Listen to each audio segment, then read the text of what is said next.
Hi everyone, welcome to the weekly RFOX AMA. It's Lenny Clifford here, your host, and I'm here with Luke Fairbank, the Chief Product Officer of RFOX. Thanks for joining, Luke. How are you going? I'm great. How are you, Lenny? Doing great, thank you.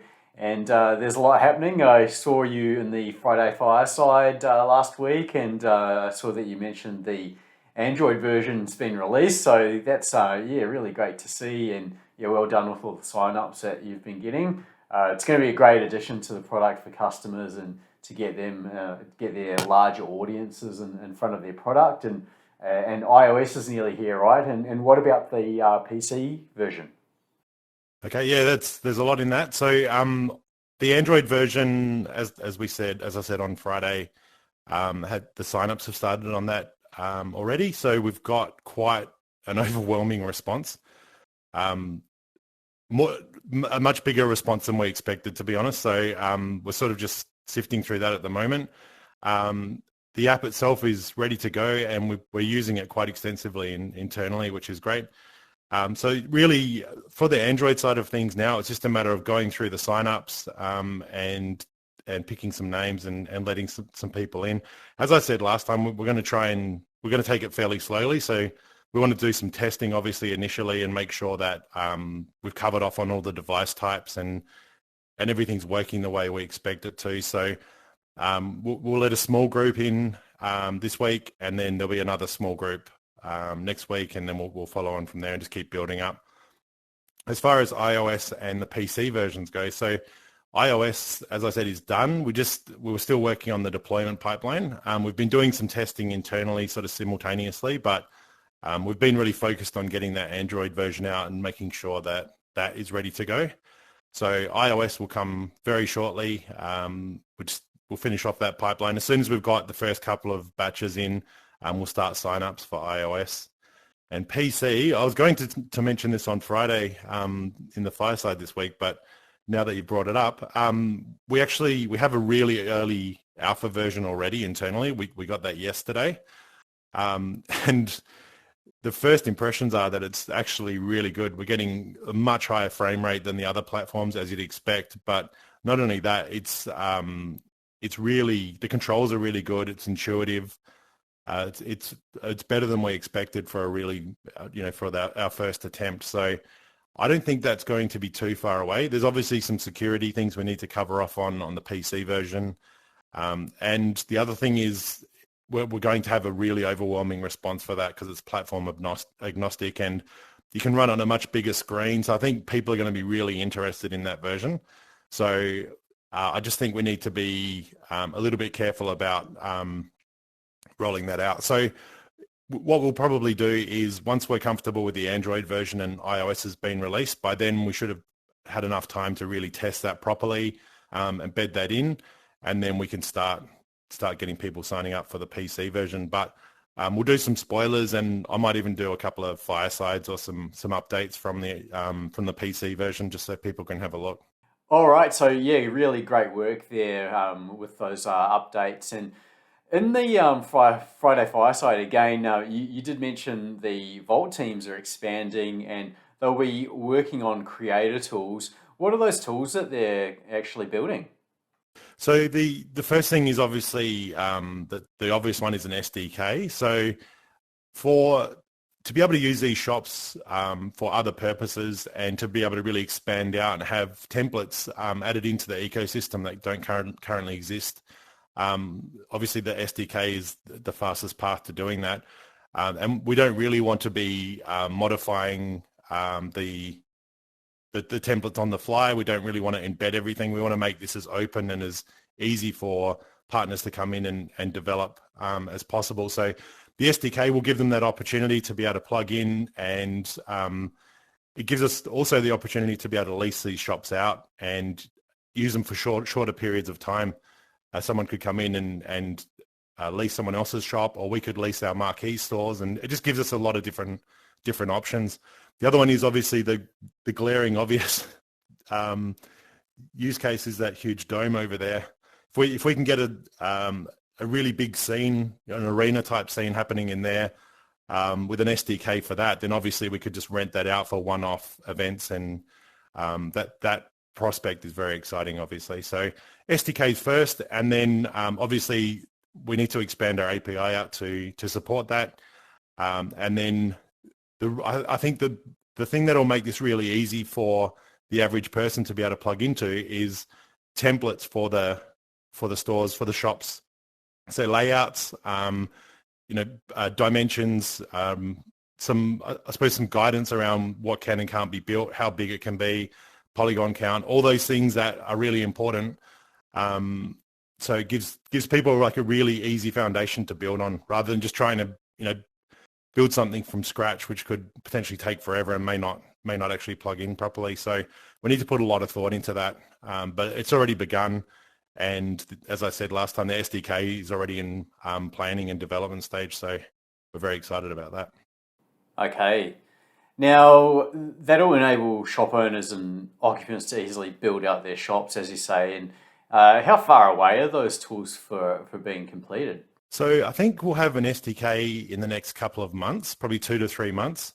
And I think initially what that'll enable us to do is to do some integrations that are sort of assisted, let's say. I was going to say hand holding. There will be a bit of hand holding, I think, because the SDK is only one component of it. But I think that will allow us to partner with vendors or customers who want to build something out, not from scratch, but have us sort of assist them and build on our own templates and allow them to plug in easily. I think it's once the API is complete and we built those templates out, I think that will enable a wider audience. But initially, it'll just be us helping the customer with a template that we build using our SDK that we've built and plugging those in. But what that does do for us is it allows us to figure out what we need to build exactly and what the requirements are. And I think we'll get different requirements from different customers. And as soon as we can do that, we will, because we want that to happen along the journey, not at the end. Otherwise, obviously, that's going to extend the timeframes a lot. Okay, sure, that makes sense. And just on features, you mentioned a number of features before, and the SDK that will allow those customers to build. How about features like BI analytics on customer data, or the ability to set up in-game advertising? Are those sorts of features going to be in the early product, or do they come later? I think they'll come later, and they're the types of things that I'm talking about, where I think we'll figure out what those customer requirements are as we go, and we'll build them out along the journey. But what we are doing is we're already building in flexibility for different types of integrations. So having things like the ability to inject a video into a billboard, or those types of things, having easily changeable textures and materials inside of the shops and out, even on the externals of the shops, that sort of gives us a lot of flexibility. If we can plug into those textures and materials can be anything. Those videos on the billboards can be anything. So I think just building in that flexibility is the key. Yeah. Okay. Putting music in there, adding some ambience as well. Exactly. Yeah.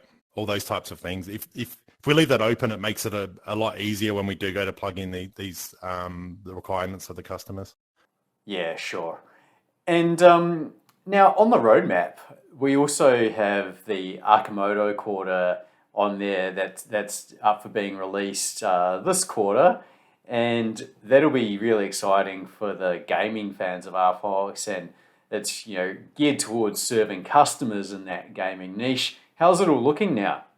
So as I said last time, we've built out, we've sort of blocked out Calanova 1.0, so the first version of the actual Calanova, and that sort of built the foundation for every other quarter. So Arkamoto has been designed and laid out, but the actual development phase is very quick now because we've actually got that Calanova 1.0 as a template.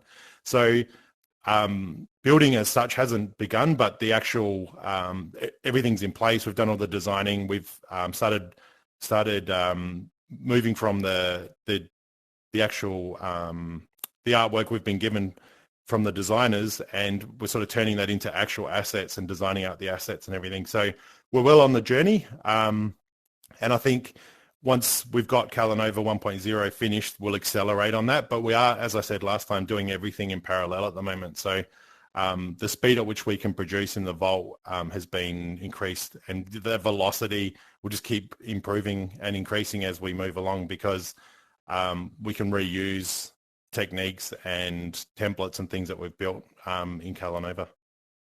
Okay, sure. I guess the team would also be more experienced as well, so that would have to help. Yes, exactly.